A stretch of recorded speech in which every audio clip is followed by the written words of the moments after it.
Larry Wood. I live at 1400 Highway 348 in New Albany, Mississippi, and I am 78 years old. Early on, I lived there in the center community, out 348, about 4 miles out Highway 348.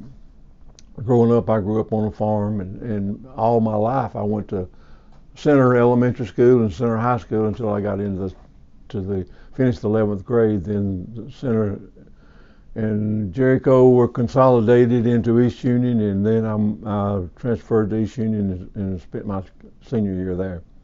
In elementary school, basketball. Okay. And y'all had a gym. Yes. Mm-hmm. And what were some of the other teams you played? Oh, we played. Well, back then they had all kind of schools. Had numerous schools in Union County.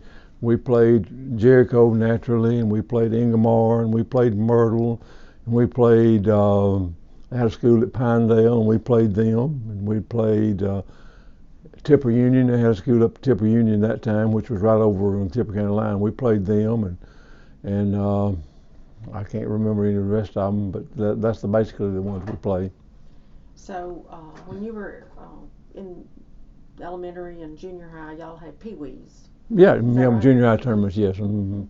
Seventh and eighth grade, then you went on up to ninth through the 12th. You played in the high school. Um, was it the community very focused on basketball? You had a lot of, because that was the one thing. Yes, and that was basically the main sport that Center played. Yes. Yeah. I think most of the teams in the area were like that. Everybody Right. focused on Yes. basketball. Everybody focused on basketball at that particular time. So did you have a basketball goal at home? Oh yeah. Mm-hmm. Yeah. In the dirt court? Oh yes. Yeah. Did you have people come and y'all played? Basically I'd go somewhere else because I didn't live but just about walking distance to the gym, and I'd go there. We'd go there and meet and play. Mm-hmm. Several of us. So y'all would do that outside of school? Oh yes. Mm-hmm. Yes. Who was your coach in those early days? My high school coach when I was Center was Mr. R.B. McKibben. What kind of record did you have at Center? I have no idea. It was probably 50-50 or less. We never was that great. What position did you play? I played center. Were you the tallest one on your team? Yes. Mm-hmm.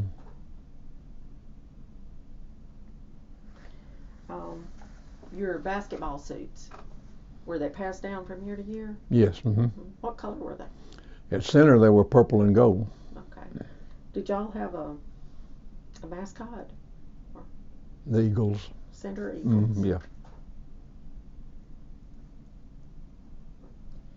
So you left Center in 1960. One. Yes. 61. Mm-hmm. I started school at East Union in the summer of '61. How many of your other basketball team ended up at East Union? Probably 6 or 8 of them. Yeah. 6 or 8 of us. And so you were combined with people you had previously Played against. played against. Yes. Right. Mm-hmm. So how'd that go? It went real well. Did Mm-hmm. Yeah, it went real well. Like I say, I got to make a lot of new friends. Coach Greenhill, Mm-hmm. Curtis Greenhill. Right. Had you played? Were you aware of him? Did you know him? Oh yes. before? Mm-hmm. He was the coach. He was Jericho's coach. Was he? Okay. Yes. Yeah. We played against him. Mm-hmm. So, what kind of practice did y'all do? What was your typical practice? Typical practice was calisthenics, Mm-hmm. getting into shape, running, a lot of running, lots of running. Then we'd scrimmage and shoot, run plays. That was Coach Greenhill's ideal. They've just shortened it down now to the Urchins, but you see that sign there. It used to be called Epic Urchins. Mm-hmm. So he came up with a name that would go with East Union. Yeah. For the first letters of it. So he's the one that came up with that name. Did the school vote on it, or did it just? No, came about? not the school did not vote on it. And of course we started out and the players that were playing they got to pick the school let us pick the colors. And so what are these colors? Those colors are gold and brown, ecru brown. The Mm-hmm. same kind of Colors. the same colors they got now. Mm-hmm. And the reasoning for it was Center's colors was purple and gold, and Jericho's colors was black and gold. So we kept the gold and tried to find a color that kind of blended in with the black and the purple, and it came up to be Eckrich brown. Yeah. These were the starters. That's Bill Carter and Gerald Treadaway, Miles McDonald, Jerry McGill, and Marty Adams. Mm-hmm. Marty Adams came from Sherman. Jerry McGill and Miles McDonald were starters at Jericho, and Gerald Treadaway and Bill Carter were starters at Center. And the rest of us were substitutes. Mm-hmm. I think Miss Janet told me a while ago that she had saw somewhere where our record was 39-5. Mm-hmm. We turned out to have we all meshed pretty good, and of course Coach Greenhill wouldn't have it any other way, but we all meshed real good and played hard together, and basically he had those 5 starters and he had 5 more that would come in just anytime he needed us to come in. And it was we had a lot of depth and a lot of players that could play well, and Coach Greenhill was a very good coach, very knowledgeable coach, and we had a lot of success that year. And of course, like I say, I was 17 years old and I didn't realize all the ramifications of it. But he told us in the beginning, he said, if we will come together and have a great year, he said, it will unite this community and it will do away with some of the hurt feelings from the people from Jericho and the people of Center that they lost their school. And we were successful, and he was right. He was right. Of course, I didn't realize that at that particular time, but later on, a few years later, I realized that he was correct. Because basketball meant so much to every community? Yes, because basketball meant so much to every community. Yeah, that was a very successful team in so many ways. Yes. Wasn't it? Yes, we lost the state championship game by 1 point because he was injured and couldn't play. So, describe that last game. Who were you playing and where were you playing? We were playing at a junior college in Newton, Mississippi, and we were playing a team called Lambert. That's down around Penitentiary in Sunflower County, I think. And we had beaten them for the North Half Championship. But we had Mr. McDonald with us playing, and when he came back, he was injured. He got injured in the first game of the state tournament, and he couldn't play. And they came back and beat us 1 point in the rematch in the championship game. So how did that 1 point come about? Do you remember? I have no idea. What happened to him? How was he hurt? Boy from a team down south tripped him and he fell on his right side and hurt his shoulder. Yeah. We haven't had a class reunion in years. In years and years. We had a few after we graduated, but somebody asked me the other day why didn't we have them, and I said, well, I'm afraid to ask, because if I ask, they might want me to do it. They might want me to get it together. Do you remember much about the girls' team? Yeah, they had a real good team that time too. Yeah, that time too. They didn't go as far in the tournament as we did because they had to go up against Ingomar, and Ingomar won the Grand Slam that year. So Ingomar had a real tough team. So they didn't get to go quite as far as we did. Oh yeah, they followed us real well. Yeah. We even went over and played in Alabama, and several of them came over there to watch us play there. Yeah. So basketball was still. Yeah, basketball was the king back then. Yeah. And now, East Union got to be a bigger school, and they are a baseball and a football team now. Football game school now, and they don't put quite as much emphasis on basketball as they used to. Wow.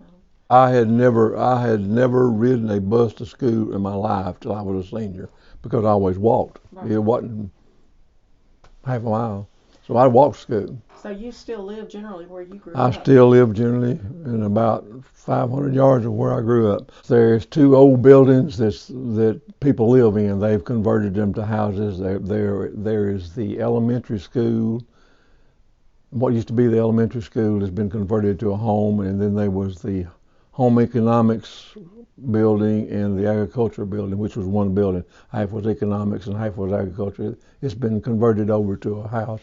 But the old high school building has been torn down and the gym has been torn down. In the high school part, it probably wouldn't have been over a couple hundred people, 250. And in the elementary, might have been similar to that probably. How many students would have been in your graduating class had you not gone to East Union? Around 40, 35 to 40, I think. Okay. And after you went to East Union, how many were there? 40 something. There wasn't that much difference. We lost some and we gained some, and so it stayed about the same. Stayed about the same. It's kind of switched out. There's probably a few more, but not that many more. Mm-hmm. So after you graduated from high school, what came next? I went to Northeast. For 33 years, I worked for the state of Mississippi for the Division of Medicaid. Mm-hmm. And that's where I retired from. I got a granddaughter that plays soccer and volleyball for New Albany, and I have a grandson that plays baseball and basketball for East Union. So you've got somebody following in your footsteps in every place, don't you? Yeah, just about. Being an athlete. Yeah. Well, I've already had two grandchildren that's graduated. Melanie's oldest child, Tucker, he graduated from New Albany and he played basketball there. And then I have my other grandson, Jacob, who finished at East Union. He played basketball and baseball. Oh yes, he's a winning coach. I don't know what his record was, but he was definitely a winning coach. It's unbelievable that over the years that we had. When he passed away, there was a lot of us came back, and then they had the drive around East Union. I don't know where you've been out there or not, but you go in one and you drive all the way around it. Couple 3 years before he passed away, they dedicated that road and named it after him, and they've got the little sign that goes around it. I've seen that. I didn't know at the time who it was for. It was for Coach Greenhill. Yeah, he stayed there. He stayed on East Union until he retired. And the McGills, they had a history of having great basketball players. And Jerry's older brother, I've played against him, and he was good. And that's his younger brother right there. And they were all good. I dreaded playing them. And this boy here, his name is Doug Davis. He was from Jericho. He was very good. Yeah, we were. You dreaded playing them. Yeah. We had to play two games to get to the championship game. So we stayed probably 3 or 4 nights. Mm-hmm. So we had to stay in motels. Okay. And we played the North Half tournament over at Senatobia on the Northwest campus. Mm-hmm. And we had to stay over there too in motels. Yeah. Did you have to pay for your own motel? Oh no, the school paid for it. The school paid for it, yes. Did you have cheerleaders? I don't think we had cheerleaders that first year. They came on later, but I don't think we had cheerleaders that first year. For sure we didn't. Yeah. Did Coach Greenhill was he strict about like not drinking Cokes or? Oh yes.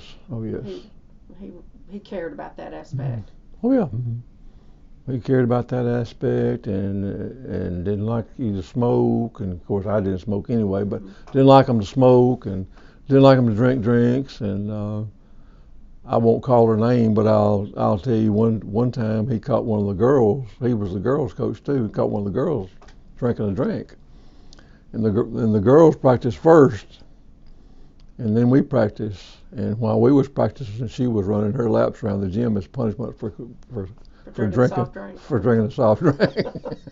Yes, he was very strict. Well, he was very strict. He knew it was bad for you. Yeah, he did. I'm not sure how we have so many of them today since they're so bad for us.